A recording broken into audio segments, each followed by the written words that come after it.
Everyone, welcome back to home tutor. आज की इस वीडियो में हम करने वाले हैं कक्षा 6 के संस्कृत विषय के 9वें पाठ का अभ्यास।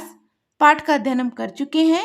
वीडियो की लिंक नीचे डिस्क्रिप्शन बॉक्स, ऊपर आई बटन और एंड ऑफ द वीडियो मिल जाएगी। नहीं देखा है तो देख लीजिएगा। तो चलिए आज की वीडियो को शुरू करते हैं। वयम अभ्यासम कुर्मः, हम अभ्यास करते हैं। अभ्यास में पहला प्रश्न है, पाठस्य आधारेण निम्नलिखितानां प्रश्नानां एकपदेन उत्तरं लिखन्तु। पाठ के आधार पर निम्नलिखित प्रश्नों के एक पद में उत्तर लिखें।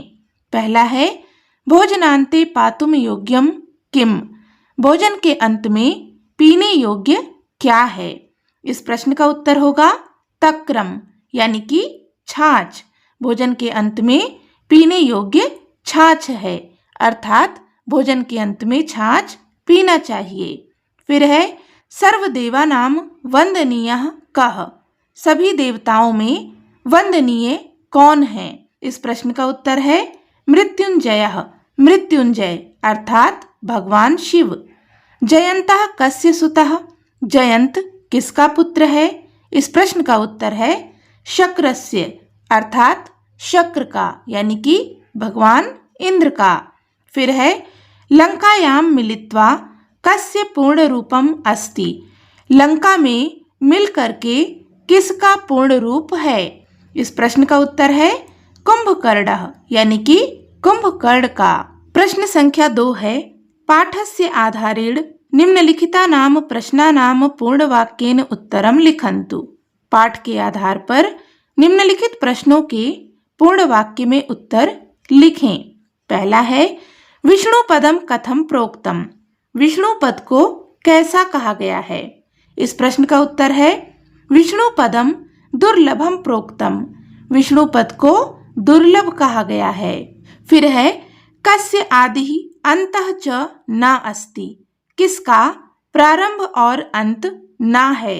इस प्रश्न का उत्तर है नयनम अस्य पदस्य आदि अंतः च न अस्ति, नयन इस पद का आदि और अंत, यानी कि प्रारंभ और अंत न है। फिर है, नरः काश्याम किम इक्षति, मनुष्य काशी में क्या इच्छा करता है। इस प्रश्न का उत्तर है नरः काश्याम मृत्युम इक्षति, मनुष्य काशी में मृत्यु की इच्छा करता है, मरने की इच्छा करता है। अगला प्रश्न है, कुलालस्य गृहे अर्धम किम अस्ति, कुम्हार के घर में आधा क्या है। इस प्रश्न का उत्तर है कुलालस्य गृहे अर्धम कुंभम अस्ति, कुम्हार के घर में आधा कुंभ है। इसके बाद है, अधोलिखितानि शब्द रूपाणि पठन्तु अवगच्छन्तु स्मरन्तु च, नीचे लिखे शब्द रूपों को पढ़ें, समझें और याद करें। तो देखो यहाँ पर नीचे हमें कुछ शब्द रूप दिए गए हैं। षष्ठी विभक्त्यानि रूपाणि, षष्ठी विभक्ति के रूप हैं। यहाँ पर जितने भी शब्द हैं इनका षष्ठी विभक्ति का रूप दिया गया है। पर सबसे पहले है लिंगम, यानी कि लिंग। फिर यहाँ पर शब्द दिए गए हैं। इसके बाद एक वचनम, द्विवचनम और बहुवचनम, यानी कि जो शब्द है इनका षष्ठी विभक्ति के एक वचन, द्विवचन और बहुवचन में रूप दिया गया है। सबसे पहले यहाँ पर है अकारांत पुल्लिंगम, अकारांत पुल्लिंग शब्द। अकारांत यानी कि ऐसे शब्द जिनका अंत अ से होता है, यानी कि जिनमें कोई भी मात्रा नहीं लगी होती है, अंत में लघु आ, जिसे कि आप छोटा आ कहते हैं, वो होता है। जैसे कि यहाँ पर है छात्रः, तो छात्र इस शब्द में अंत में अ है, अ लगा हुआ है, तो ये है अकारांत शब्द। पुल्लिंग है तो इसे हम कहेंगे अकारांत पुल्लिंग शब्द। तो छात्रः का षष्ठी विभक्ति के एक वचन में रूप होता है छात्रस्य, द्विवचन में छात्रयोः और बहुवचन में छात्राणाम। इसी प्रकार से विद्यालयः का एक वचन में विद्यालयस्य, द्विवचन में विद्यालयोः और बहुवचन में विद्यालयानाम। फिर है सुतः, सुतः इस शब्द का षष्ठी विभक्ति के एक वचन में रूप होता है सुतस्य, द्विवचन में सुतयोः और बहुवचन में सुतानाम। रामः, रामा का षष्ठी विभक्ति के एक वचन में रूप होता है रामस्य, द्विवचन में रामयोः और बहुवचन में रामाणाम। फिर यहाँ पर दिया गया है आकारांत स्त्रीलिंगम। आकारांत स्त्रीलिंग शब्द ऐसे शब्द जिनके अंत में आ लगा हो, यानी कि आ की मात्रा लगी हुई हो। और ये क्या है, स्त्रीलिंग शब्द हैं। जैसे कि सीता, तो सीता इस शब्द का षष्ठी विभक्ति के एक वचन में रूप होता है सीतायाः, द्विवचन में सीतयोः और बहुवचन में सीतानाम। इसी प्रकार से कथा का होगा कथायाः, कथयोः, कथानाम।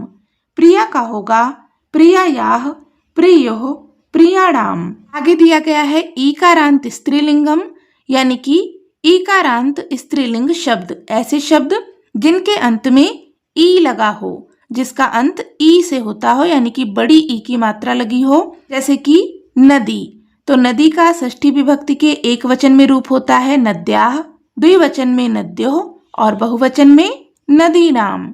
इसी प्रकार से देवी का होता है देव्याः, देव्योः, देवीनाम। फिर है अकारांत नपुंसक लिंगम। अकारांत नपुंसक लिंग शब्द जैसे कि यहाँ पर है पुस्तकम, पुस्तकम का एक वचन में रूप चलेगा षष्ठी विभक्ति के पुस्तकस्य, द्विवचन में पुस्तकयोः और बहुवचन में पुस्तकानाम। फिर है उद्यानम, उद्यानम का होगा उद्यानयस्य, उद्यानयोः, उद्यानानाम। फलम का होगा फलस्य, फलयोः, फलानाम। भोजनम का होगा भोजनस्य, भोजनयोः, भोजनानाम। इसके बाद है सर्वनाम पदानि, यानी कि सर्वनाम पद। यहाँ पर जो दिए गए हैं वो सब क्या है, सर्वनाम पद हैं। सबसे पहले है अहम, अहम यानी कि मैं, अस्मद का रूप होता है ये। तो षष्ठी विभक्ति के एक वचन में अहम, इसका रूप चलता है मम, द्विवचन में आवयोः और बहुवचन में अस्माकम। फिर है त्वम, त्वम यानी कि तुम, युष्मत का रूप है ये। तो यहाँ पर होता है तव, षष्ठी विभक्ति के एक वचन में तव, द्विवचन में युवयोः और बहुवचन में युष्माकम। फिर यहाँ पर दिया गया है सर्वनाम पद तत्, तत् यानी कि वह।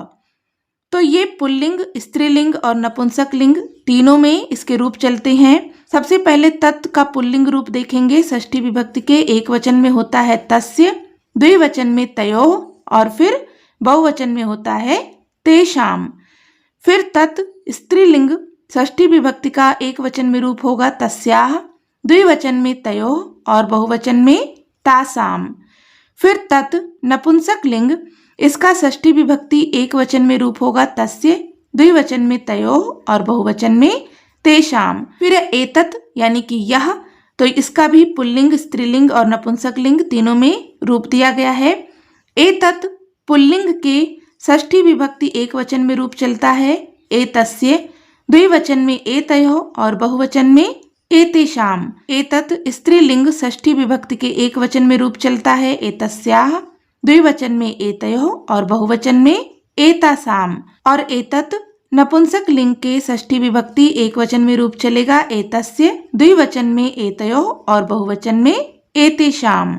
इसके बाद है प्रश्न संख्या 4, उदाहरण अनुसारम वाक्यानि लिखन्तु। उदाहरण के अनुसार वाक्य लिखें। तो यहाँ पर कुछ पद दिए गए हैं, इनसे वाक्यों का निर्माण करना है। जैसे कि यहाँ पर उदाहरण में दिया गया है, पद है विद्यालयः छात्रः और यहाँ पर क्रियापद दिया गया है गच्छति। तो इसका जब वाक्य बनाएंगे तो यहाँ पर षष्ठी विभक्ति का प्रयोग करते हुए वाक्य बनाया गया है विद्यालयस्य छात्रः गच्छति, विद्यालय को छात्र जाता है। इसी प्रकार से यहाँ पर पद दिए गए हैं द्विचक्रिका चक्रम, क्रियापद है भ्रमति यानी कि घूमना। तो यहाँ पर वाक्य बनाएंगे द्विचक्रिकायाः चक्रम भ्रमति। द्विचक्रिका इस पद में षष्ठी विभक्ति का प्रयोग करेंगे, द्विचक्रिकायाः हो जाएगा। फिर यहाँ पर चक्रम और यहाँ पर क्रियापद है भ्रमति, साइकिल का पहिया घूमता है। फिर है वृक्षः फलम, तो वृक्षः इसमें षष्ठी विभक्ति का प्रयोग करेंगे। तो यहाँ पर पद बनेगा वृक्षस्य फलम, क्रियापद है खादति, वृक्षस्य फलम खादति, पेड़ का फल खाता है। फिर है छात्रा नाम, छात्रा इस पद में षष्ठी विभक्ति का प्रयोग करेंगे तो यहाँ पर पद बनेगा छात्रायाः नाम पृच्छति, छात्रा का नाम पूछता है। फिर है रामः पुस्तकम, रामः इस पद में षष्ठी विभक्ति का प्रयोग करेंगे तो यहाँ पर हो जाएगा रामस्य। वाक्य बनेगा रामस्य पुस्तकम आनयति, राम की पुस्तक को लाता है। फिर है मंदिरम शिखरम, मंदिरम इस पद में षष्ठी विभक्ति का प्रयोग करेंगे तो यहाँ पर हो जाएगा मंदिरस्य। वाक्य बनेगा मंदिरस्य शिखरम पश्यति, मंदिर के शिखर को देखता है। प्रश्न संख्या 5 है तालिकायाम प्रदत्तानां शब्दानां षष्ठी विभक्तेः रूपाणि रिक्त स्थाने लिखन्तु, तालिका में दिए गए शब्दों का षष्ठी विभक्ति में रूप रिक्त स्थानों में लिखें। तो यहाँ पर आप देख सकते हैं तालिका दी गई है जिसमें कि पुल्लिंग, स्त्रीलिंग और नपुंसक लिंग शब्द दिए गए हैं। इन शब्दों का हमें षष्ठी विभक्ति में रूप लिखना है। सारे ही एक वचन के रूप हैं। तो सबसे पहले यहाँ पर हम पुल्लिंगम यानी कि पुल्लिंग शब्दों के रूप देखते हैं। उदाहरण में दिया गया है देवः, देवः क्या है? ये अकारांत पुल्लिंग शब्द है। इसका षष्ठी विभक्ति में रूप होता है देवस्य। इसी प्रकार से वृक्षः का षष्ठी विभक्ति के एक वचन में रूप होगा वृक्षस्य। द्वारपालः का होगा द्वारपालस्य। स्यूतः यानी कि बैग, स्यूतः का होगा स्यूतस्य। अनुजः, अनुज का अर्थ होता है छोटा भाई, तो अनुजः का होगा अनुजस्य। अग्रज का अर्थ होता है बड़ा भाई, तो अग्रजः का होगा अग्रजस्य। पितामह, पितामह का अर्थ होता है दादा, तो इसका षष्ठी विभक्ति के एक वचन में रूप होगा पितामहस्य। मातुलः यानी कि मामा, इसका एक वचन में रूप होगा मातुलस्य। प्राचार्यः यानी कि प्रधानाचार्य, एक वचन में रूप होगा प्राचार्यस्य। फिर है विद्यालयः, एक वचन में रूप होगा विद्यालयस्य। पृथिव्यः यानी कि चाचा, एक वचन में रूप होगा पृथिव्यस्य। इसके बाद है स्त्रीलिंग शब्द रमा, रमा का षष्ठी विभक्ति के एक वचन में रूप होता है रमायाः। इसी प्रकार से छात्रा का होगा छात्रायाः। दोला का होगा दोलायाः, दोला का अर्थ झूला होता है। उपासना का होगा उपासनायाः। पुस्तिका का होगा पुस्तिकायाः। भातृजाया यानी कि भाभी, भातृजाया का होगा भातृजायायाः। अग्रजा यानी कि बड़ी बहन, अग्रजा का होगा अग्रजायाः। श्नूषा का अर्थ होता है बहू, श्नूषा का हो जाएगा श्नूषायाः। लेखनी यानी कि कलम, लेखनी का हो जाएगा लेखन्याः। पत्नी, पत्नी का होगा पत्न्याः। पुत्री का हो जाएगा पुत्र्याः। इसके बाद है नपुंसक लिंग शब्द, जैसा कि उदाहरण में दिया गया है भवनम, भवनम का षष्ठी विभक्ति के एक वचन में रूप होगा भवनस्य। इसी प्रकार से उद्यानम का हो जाएगा उद्यानयस्य। वनम का होगा वनस्य। सूत्रम का होगा सूत्रस्य। पत्रम का होगा पत्रस्य। यंत्रम का होगा यंत्रस्य। वातायनम का होगा वातायनस्य। पुष्पम का होगा पुष्पस्य। संगणकम का होगा संगणकस्य। गृहम का होगा गृहस्य। वार्तापत्रम का होगा वार्तापत्रस्य। प्रश्न संख्या 6 है रिक्त स्थानेषु कुटुंबस्य परिचयम लिखन्तु, रिक्त स्थानों में कुटुंब का यानी कि परिवार का परिचय लिखें। जैसा कि यहाँ पर उदाहरण में दिया गया है मम नाम दिनेशः, मेरा नाम दिनेश है। मम पितुः नाम सुरेशः, मेरे पिता का नाम सुरेश है। इसी प्रकार से यहाँ पर भी आपको अपने परिवार का परिचय लिखना है, जैसे कि मम मातुः नाम, मेरी माता का नाम। तो आपकी माता का जो भी नाम हो वो आप यहाँ पर लिख सकते हैं। उदाहरण के लिए माता का नाम है गीता, तो यहाँ पर हम लिख देंगे गीता। फिर है मम अग्रजस्य नाम, मेरे बड़े भाई का नाम, तो आपके बड़े भाई का जो भी नाम हो आप यहाँ पर लिख दें। फिर है मम अनुजायाः नाम, मेरी छोटी बहन का नाम, आपकी छोटी बहन का जो भी नाम हो आप यहाँ पर लिख सकते हैं। फिर है मम पितामहस्य नाम, मेरे दादाजी का नाम, तो आपके दादाजी का जो भी नाम हो आप यहाँ पर लिख दें। मम पितामह्याः नाम, मेरी दादी जी का नाम, अपनी दादी जी का नाम यहाँ पर लिखें। मम पितृव्यस्य नाम, मेरे चाचा जी का नाम, जो भी यहाँ पर हो चाचा जी का नाम वो लिखेंगे। मम पृथिव्यायाः नाम, मेरे चाची जी का नाम, तो चाची जी का जो भी नाम हो आप यहाँ पर लिखें।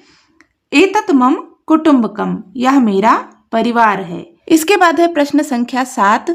अधः रामस्य कुटुम्बस्य रेखाचित्रम अस्ति, नीचे राम के परिवार का रेखा चित्र है। चित्रम दृष्ट्वा उदाहरण अनुसारम वाक्यानि रचयन्तु, चित्र देखकर उदाहरण के अनुसार वाक्यों की रचना करें। तो यहाँ पर आप देख सकते हैं एक रेखा चित्र दिया हुआ है। इस रेखा चित्र में राम के परिवार के बारे में बताया गया है, जैसा कि उदाहरण में दिया गया है इसी प्रकार से हमें वाक्य बनाना है। उदाहरण है रामस्य पिता दशरथः, राम के पिता दशरथ हैं। इस प्रकार से हमें वाक्य बनाने हैं कि राम का अपने कुटुंब और कुटुंब का राम के साथ क्या संबंध है। तो चलिए यहाँ पर हम देख लेते हैं। रामस्य पिता दशरथः, राम के पिता दशरथ हैं। दशरथस्य पुत्रः रामः, दशरथ के पुत्र राम हैं। रामस्य माता कौशल्या, राम की माता कौशल्या है। कौशल्यायाः पुत्रः रामः, कौशल्या के पुत्र राम हैं। रामस्य श्वशुरः जनकः, राम के ससुर जनक हैं। जनकस्य जमाता रामः, जनक के जमाई जमाता कौन है? राम हैं। रामस्य पत्नी सीता, राम की पत्नी सीता है। सीतायाः पतिः रामः, सीता के पति राम हैं। रामस्य श्वश्रुः सुनैना, राम की सासू, सासू माँ कौन है? सुनैना है। सुनैनायाः जमाता रामः, सुनैना के जमाई राम हैं।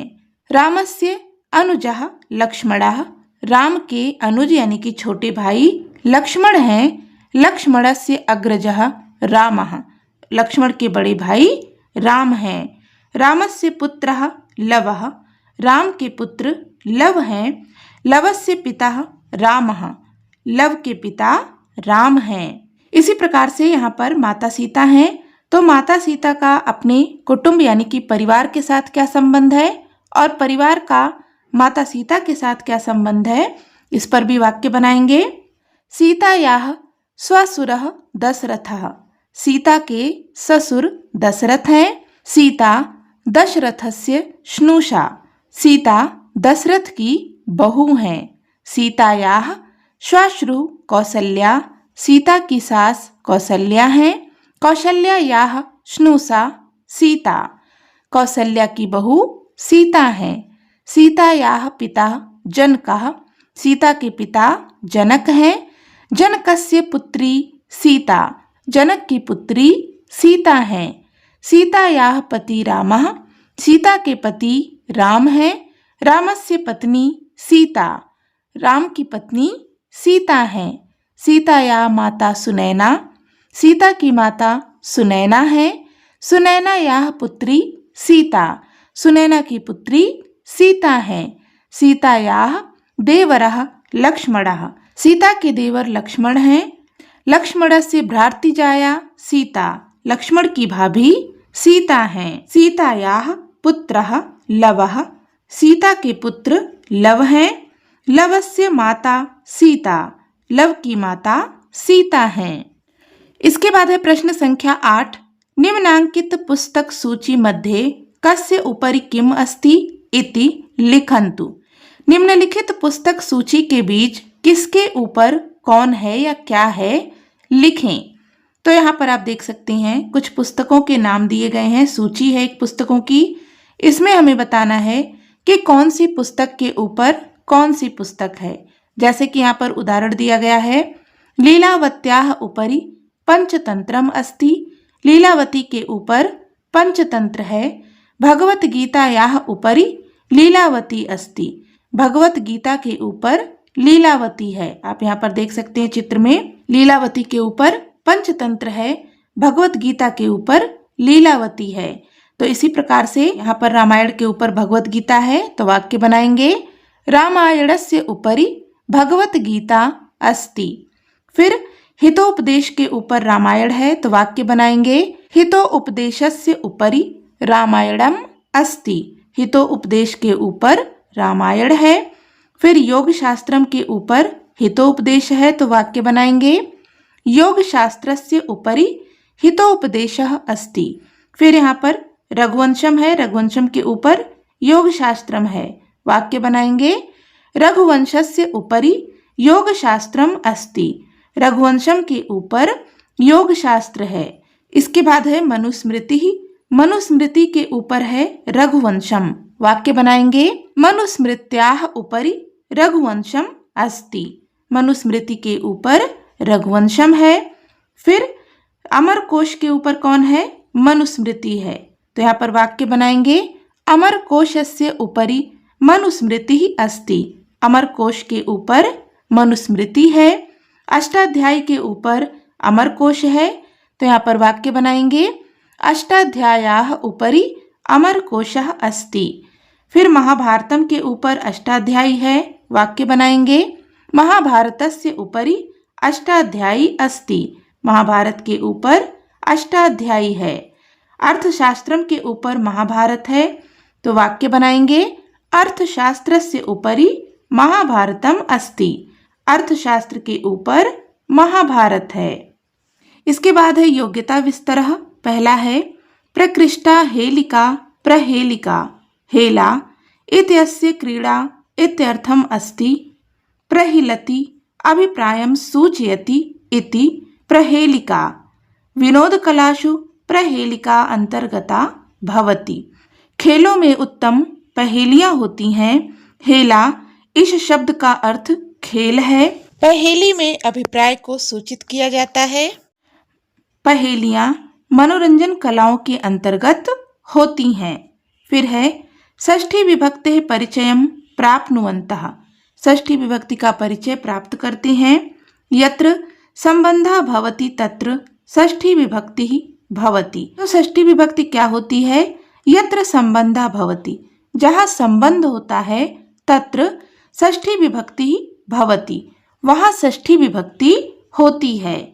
जहाँ संबंध होता है वहाँ षष्ठी विभक्ति होती है, यानी कि षष्ठी विभक्ति संबंध को दर्शाती है। यथा बालकस्य पुस्तकम अत्र पुस्तकस्य संबंधः बालकेन सह अस्ति, अतः बालक इति शब्दे षष्ठी विभक्ति अस्ति। जैसा कि उदाहरण में दिया गया है बालकस्य पुस्तकम, बालक का पुस्तक। यहाँ पर पुस्तक का संबंध बालक के साथ है, इसलिए बालक इस शब्द में षष्ठी विभक्ति है। जैसा कि आप देख सकते हैं उदाहरण में एक वाक्य दिया गया है बालकस्य पुस्तकम, बालक का पुस्तक है। तो पुस्तक किसकी है? बालक की है, यानी कि पुस्तक का बालक के साथ में संबंध है, इसलिए यहाँ पर बालक इस शब्द में षष्ठी विभक्ति का प्रयोग किया गया है। फिर है अधोलिखितम गीतम सास्वरम गायन्तु स्मरन्तु च। नीचे लिखे गीत को स्वर के साथ गाएं और याद करें। तो यहाँ पर एक गीत दिया गया है, इसका नाम है हस्त कुटुंबकम, हाथ का परिवार। एषः स्नेहालुः तातः अंगुष्ठः। यह स्नेह करने वाले पिता अंगूठा है। निकटे निवसति ननु माता तर्जनी। निकट में निश्चय ही माता निवास करती है या रहती है, वो कौन है? तर्जनी है। ज्येष्ठा पुत्री दीर्घतमा, बड़ी पुत्री लंबी है, तो वो कौन है? मध्यमा। तस्याह भगिनी मनोरमा, उसकी सुंदर बहन है अनामिका। कनिष्ठ बाला अन्ते च, कनिष्ठ का सबसे छोटी बाला लड़की अंत में है, वो कौन है? कनिष्ठ का, यानी कि जो छोटी वाली उंगली है। तो पिता कौन है? अंगूठा, और उनके बगल में तर्जनी, ये माता है। बड़ी बहन कौन है जो सबसे लंबी है? उसका नाम है मध्यमा। उसके बाद सुंदर छोटी बहन उसकी कौन है? अनामिका, और अंत में सबसे छोटी, इसको कहते हैं कनिष्ठा। हस्त कुटुंबम मम पश्य, मेरे हाथ के परिवार को देखो। हस्तद्वयन प्रणमामि, दोनों हाथों को जोड़कर प्रणाम करते हैं। आशीर्वादम विंदामि, आशीर्वाद प्राप्त करते हैं। इसके बाद है अधोलिखितान श्लोकान पठन्तु अवगच्छन्तु स्मरन्तु च। नीचे लिखे श्लोकों को पढ़ें, समझें और याद करें। अलसस्य कुतो विद्या अविद्यस्य कुतो धनम अधनस्य कुतो मित्रम अमित्रस्य कुतः सुखम। अलसस्य कुतो विद्या, आलसी को विद्या कहाँ, अर्थात आलसी को विद्या प्राप्त नहीं होती है। अविद्यस्य कुतो धनम, अविद्या यानी कि विद्या के बिना धन कहाँ, जिसके पास विद्या नहीं है उसको धन प्राप्त नहीं होता है। अधनस्य कुतो मित्रम, अधन यानी कि धन के बिना मित्र कहाँ, जिसके पास धन नहीं है उसको मित्र प्राप्त नहीं होते हैं। अमित्रस्य कुतः सुखम, मित्र के बिना सुख कहाँ, अर्थात जिसके पास मित्र नहीं है उसको सुख की प्राप्ति नहीं होती है। इसके बाद है हस्तस्य भूषणम दानम सत्यम कंठस्य भूषणम श्रोत्रस्य भूषणम शास्त्रम भूषण किम प्रयोजनम।